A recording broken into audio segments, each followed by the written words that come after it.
Oke, makasih saudara saksi. Pertanyaan saya terakhir, bagaimana saudara saksi bisa menceritakan keadaan dalam ruang sidang dan kapan khususnya Saka Tatal ya? Nah, itu tanggal berapa dimulai sidangnya, lalu diputusnya kapan, saksi apa saja yang dihadirkan, dan bagaimana situasi sidangnya? Itu yang dari saya, mungkin bisa diceritakan. Saka Tatal eh, sidang tanggal 3 Oktober 2016. Putusannya tanggal 10 Oktober 2016. Hanya 7 hari sidangnya Ya, setiap hari. untuk kasus 340. Itu yang pertama disidangkan ya. 1 bulan setelah dia dilakukan penangkapan. Tanggal 31 Agustus ditangkap, 3 Oktober Sidang. sudah disidang. Ya, tanggal 10 sudah putusan. Tanggal 10 Oktober sudah putusan. Ya. Ya, lanjut cerita.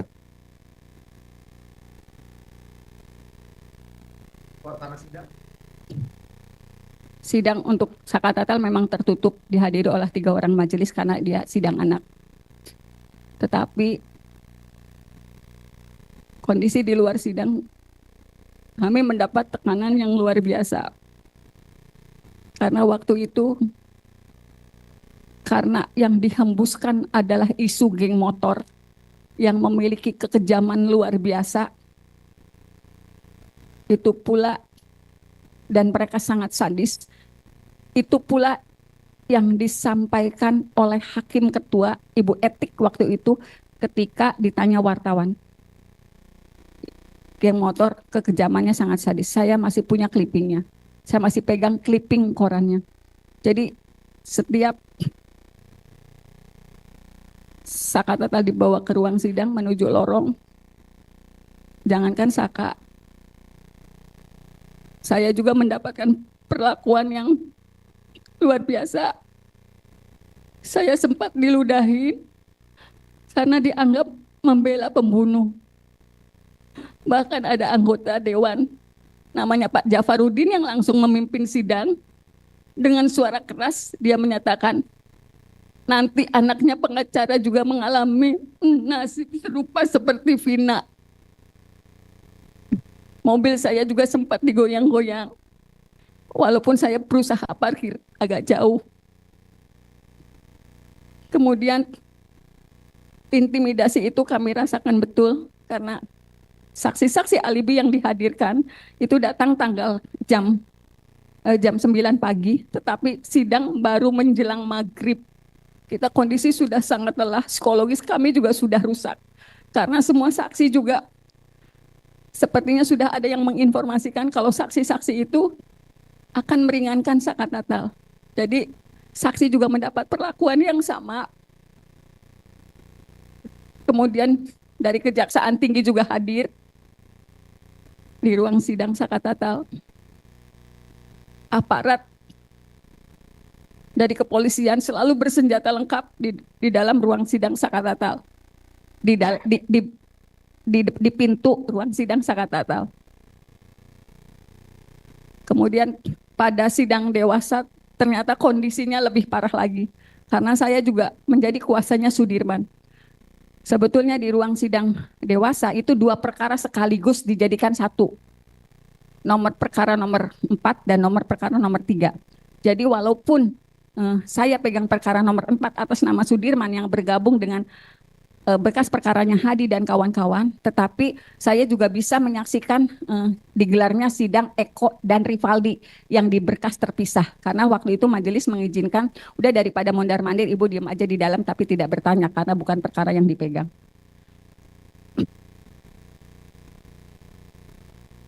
Kalau dalam sidang TK hari ini, jaksa selalu menanyakan apakah ada penganiayaan, pemukulan oleh hakim dan jaksa. Sebetulnya saya yang bisa bercerita. Secara psikologis kami dirusak betul-betul oleh penyidik yang masuk dengan membawa pistol untuk memberikan keterangan. Dan jaksa sama sekali tidak pernah memerintahkan pistol itu ditaruh. Justru yang ngomong pistol itu disimpan karena kekhawatiran justru dari pengacara. Kemudian juga ada seorang penyidik yang ada seorang anggota kepolisian yang waktu itu dijadikan saksi. Karena sebetulnya di sidang dewasa, anak-anak sudah menyatakan, saya disiksa, saya disetrum, terpaksa mengakui sesuai BAP karena sudah ditulis di papan tulis. Itu sebenarnya sudah disampaikan di sidang 2016. Saya disuruh minum air kencing, sebetulnya sudah, dan itu saya cantumkan dalam pledoi saya sebetulnya. Tetapi semua diabaikan oleh majelis. Kemudian juga ada seorang, saya lupa namanya, dia masuk, mohon maaf, kalau waktu itu kami melihatnya dia dalam kondisi yang tidak stabil.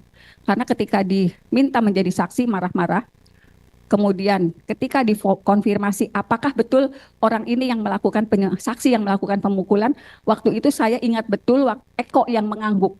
Iya betul, Bapak ini yang mukul saya.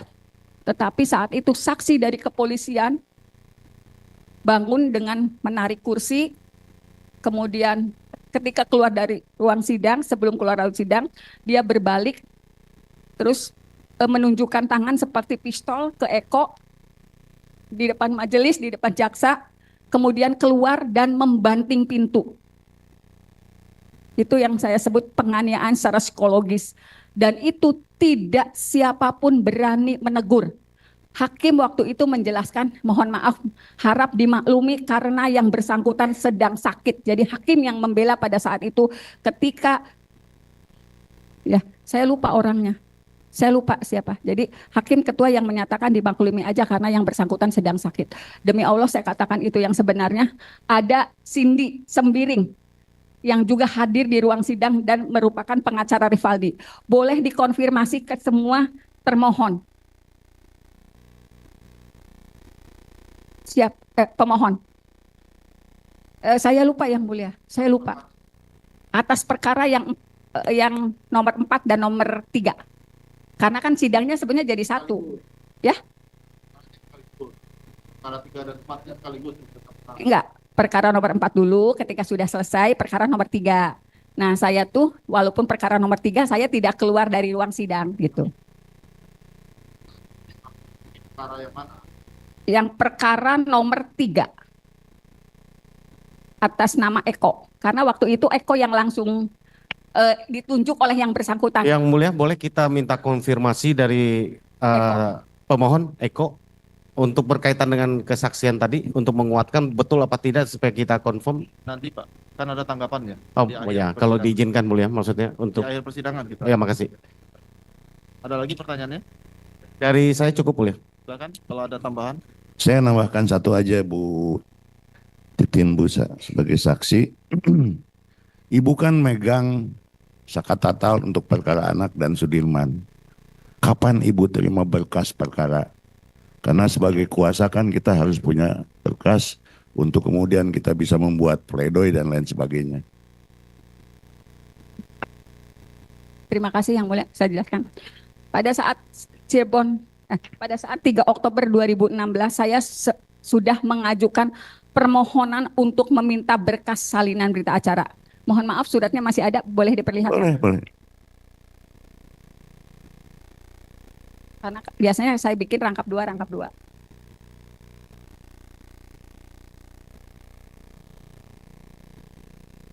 3 Oktober pada sidang.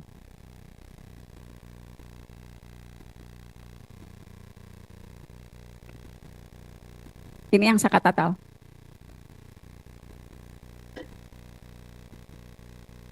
Ini permohonan untuk berkas perkara Sakatatal. Ya, di pengadilan. Saya ajukan ke majelis ya di ruang sidang.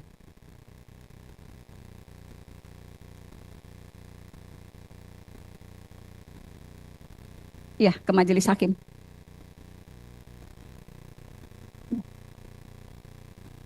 Ya, sidang pertama. 3 Oktober 2000. Waktu pertama kali sidang ya? Tetapi saya tidak diberikan, dan waktu itu panitera hanya memberikan 2 BAP atas nama Dede dan Aib. Selebihnya saya tidak terima apapun berkas Sakatatal yang harus saya perdebatkan di persidangan. Mohon maaf, ini berkas yang diberikan panitera.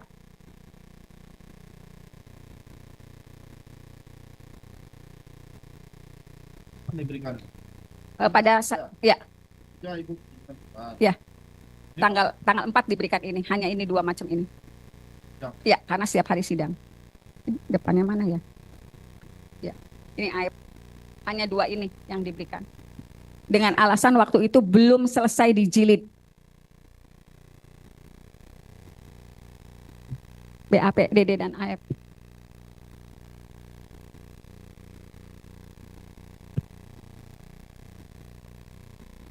Ada.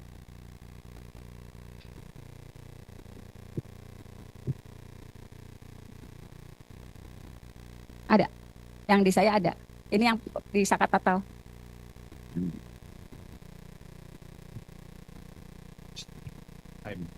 Ya.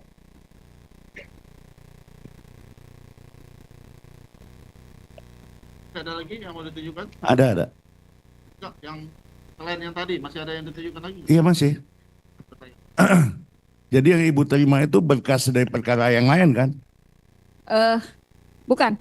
Ini berkas ini yang tebal itu diberikan pada saat Kan yang sidang saya dewasa. tanya, kan Ibu mohonkan kepada majelis untuk insahel lah istilahnya gitu loh, berkas-berkas. Umumnya kan langsung ya silakan dengan panitera biasanya gitu ya. Nah yang Ibu terima kan kemudian diberikan oleh panitera itu berkas itu. Bukan, nggak diberikan. Yang diberikan hanya 2 ini, BAP, Iya. DD, dan AF. BAP, Iya. DD, dan AF. Iya, itu kan bukan berkasnya. Iya. Bukan kan? Berkas yang di perkara lain kan? Enggak, kan keterangan DD dan AF Jadi hanya itu yang Ibu dapat. Ya, hanya diberinya hanya BAP-nya DD dan AF. Apa Ibu nggak minta lagi? Saya sudah ini, tapi memang belum selesai dijilid. Karena kan sidang juga cepat katanya, nanti juga diberikan belum, setelah itu. belum selesai dijilid tapi udah di sidang. Sidang. Ya. Agak kurang paham saya. Tapi oke lah. Ya. Alasannya belum selesai dijilid. Tapi sudah disidangkan. Iya. Berapa kali Ibu minta permohonan untuk mengkopi atau Ya, setiap menginsahil sidang juga saya berkas? minta ke panitera, kan kalau surat resminya sudah saya berikan ke majelis. Tetap sampai akhir sidang tidak diberikan kecuali yang 2 ini. Ya, kecuali BAP-nya DD dan AF. Kan memang kalau sidang anak itu Cepat. peradilannya cepat ya Bu. Ya kalau seminggu saya pikir nggak masalah juga gitu. Pertanyaan saya adalah bagaimana Ibu membuat pembelaan untuk perkara ini?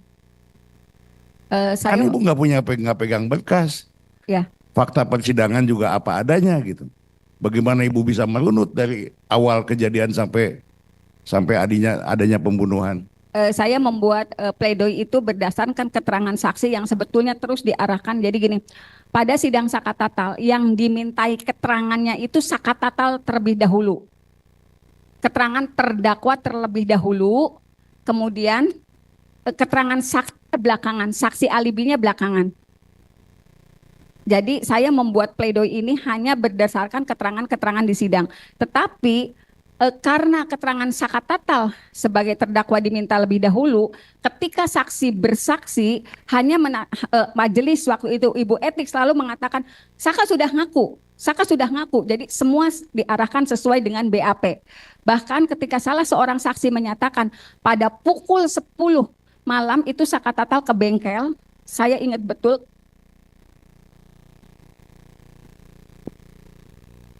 Karena itu juga termemori sampai hari ini dengan kerasnya ketika saksi menyatakan pada jam 10 tanggal 2 kami tuh lewat ke flyover Talun mau ke bengkel. Tetapi karena di situ ada rame-rame, ada polisi, mereka mengira razia. Sebelum selesai menjelaskan, ketua majelis waktu itu menyatakan, mana ada bengkel buka pukul 10 malam.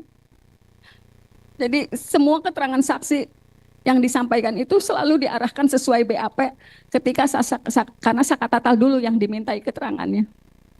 Jadi pembelaan saya waktu itu hanya berdasarkan keterangan-keterangan saksi di persidangan walaupun ditolak seluruhnya.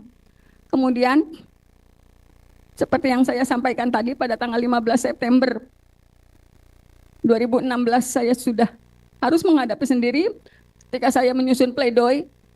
Itu kan nomor perkara yang dicantum. Saya ngetik pledoi itu, tetapi nomor perkara yang dicantumkan waktu itu nomor perkara 16.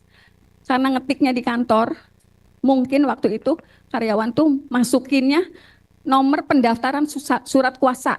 Saat saya menjadi kuasanya Sakatatal 195 itu nomor surat kuasa. Ketika saya membacakan pledoi, setelah itu hakim menolak dengan alasan tidak pernah memeriksa perkara nomor 195, padahal itu nomor surat kuasa. Jadi saya pada saat pembelaan dianggap tidak melakukan pembelaan. Karena kita menyatakan banding, saya terima berkas banding jaksa tanggal 26 Oktober 2016. Karena kan banding. Saya nerima berkas banding jaksa tanggal 26 Oktober 2016. Karena tetapi jaksa menyerahkan memori banding itu tanggal 24 Oktober 2016. Saya baru terima berkas memorinya tanggal 26. Saya menjawab memori banding, kontrak memori banding jaksa sekaligus menyerahkan memori di tanggal 31 Oktober 2016. Tetapi dalam putusan di tingkat banding, ternyata memori banding dan kontrak memori banding saya oleh pengadilan negeri tidak pernah diserahkan ke pengadilan tinggi. Saya punya dokumennya kalau saya pernah menyerahkan memori banding dan kontra memori banding, tetapi oleh pengadilan negeri. Punya dokumennya mana coba?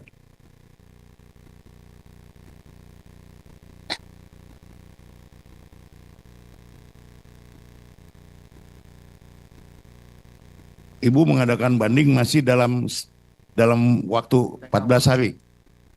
Tenggang 14 hari itu. Atau setelahnya.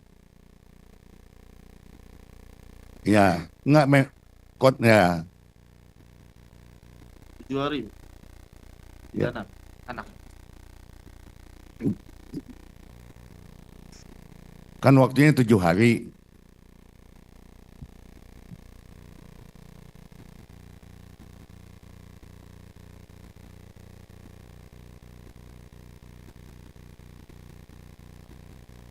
Pertanyaan saya masih dalam waktu tenggang 7 hari enggak? Bu. Oh, ada waktu vonis, langsung ibu menyatakan banding gitu.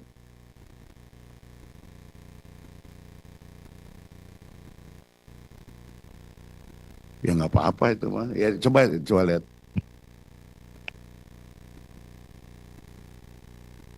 Nggak, kita mengkorek ini supaya kita tahu bagaimana pengadilan pada waktu itu berjalan gitu loh. Apakah sesuai dengan KUHAP atau dan lain sebagainya gitu. Silakan.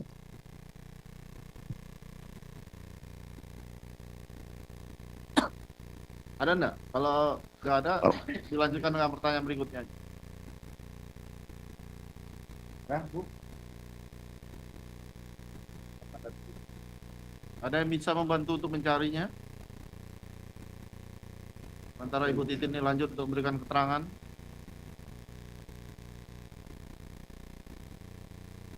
Oh, nggak bisa. Yang penting buat kami adalah memori banding ibu sudah ada diterima oleh kejaksaan gitu. Oleh pengadilan.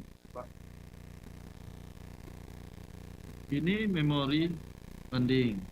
Sebelumnya Ibu nyatakan di sidang, kan ditanyakan haknya anak pada saat kan anak kan, apakah terima, menolak, atau menerima pikir-pikir atau mengajukan banding. Ya. Dan pada saat di persidangan Ibu menyatakan langsung Banding, ya. akan mengajukan banding. Banding, ya. Namun pada saat itu belum diserahkan Memorinya, ya memorinya. kan? Ya. Karena jaksa banding saya banding. Baik. Jaksanya banding juga Banding, ya. Jaksa banding, ya. penuntut jaksa- umum pada saat itu banding. Banding juga. Baik. Jadi kita sama-sama banding. Ini memorinya. Ya. Sidangnya diputus tanggal 10. Tanggal 10. Ya, menurut Ya. keterangan Ibu tanggal 10 tadi kan. Ya. Ini kapan dikirimnya? Ibu serahkannya kapan ke pengadilan? 1 November. 1 November. 1 November. Ini diterimanya 1 November. Tanggal 31 saya ininya. Saya lupa itu. Diputus tanggal 10. Ya. Ibu serahkan ke pengadilan tanggal berapa ini? Kalau ini terimanya tanggal 31 sebetulnya.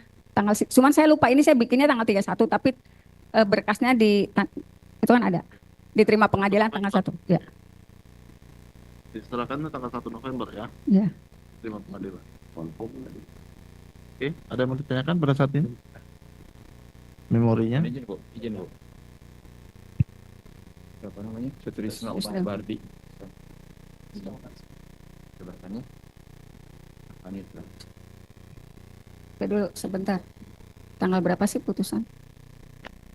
Ya. Ini kan banding. Iya. Ya banding. Cukup? Pak, mau lihat silakan. Bentar.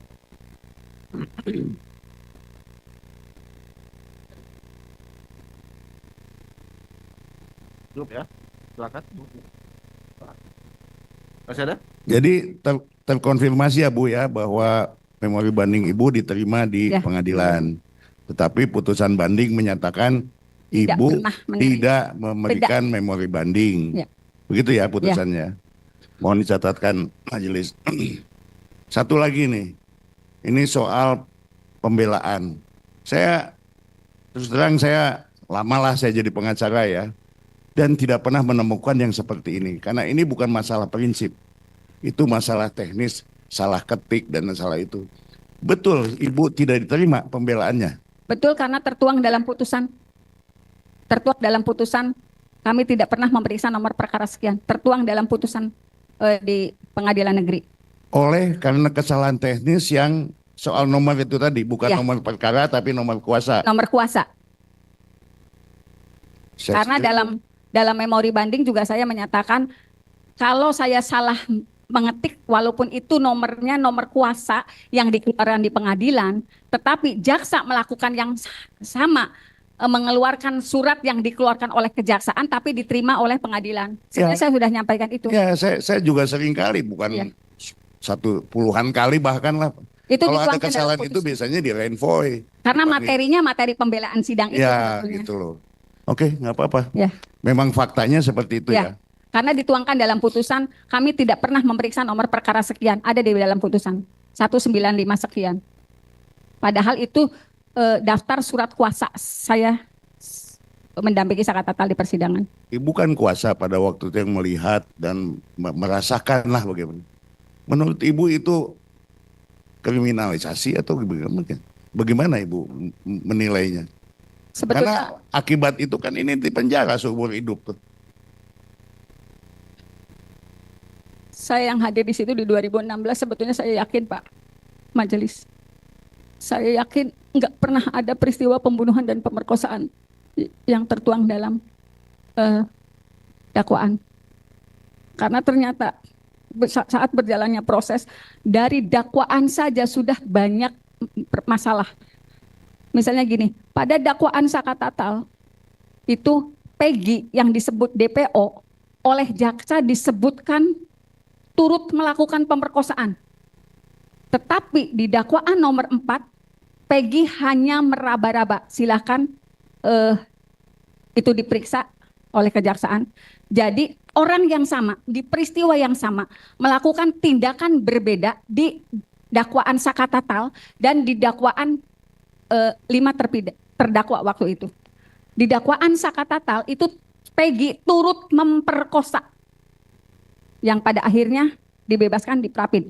Tetapi di dakwaan orang dewasa, Peggy hanya meraba-raba dan itu terkonfirmasi ketika Polda Jabar melakukan jumpa pers ketika Peggy tertangkap. Kemudian saya melihat itu rekayasa karena anggota kepolisian dari Polsek Talun yang melakukan olah TKP itu tidak pernah mengakui berkas yang disodorkan di pengadilan mengenai jatuhnya korban karena judulnya pembunuhan dan pemerkosaan. Jadi waktu itu anggota Polsek Talun sudah menyatakan darah itu hanya berada di tubuh korban laki-laki, di tubuh korban perempuan, kemudian juga ada serpihan daging di tiang PJU, kemudian juga ada warna motol yang nempel di median jalan. Jadi sudah disampaikan di persidangan dan mereka menolak sketsa yang disodorkan majelis. Apakah ini sketsa yang dibuat Kami tidak pernah membuat sketsa itu. Sebetulnya sudah dijawab oleh anggota Polsek Talun yang menyatakan itu kecelakaan lalu lintas. Kemudian juga sebetulnya dari 2016 saya sudah mendapatkan informasi. Orang tua pelapor yang mengalami kecelakaan lalu lintas sudah mengajukan klaim asuransi diduga pada tanggal 27 Agustus 29 Agustus 2016. 27 kejadian, 28 dimakamkan, 29 Agustus 2016 saya mendapat informasi sebetulnya klaimnya diajukan. Kalau untuk waktu itu kan kecelakaan tunggal. Kalau untuk anggota TNI dan Polri, anggota keluarganya walaupun kecelakaan tunggal mendapatkan penggantian. Jadi jasara harja. Nilainya hanya separuh. Dan sudah di ACC informasinya, silakan ini barangkali dari Kapolri sendiri yang harus menindaklanjuti.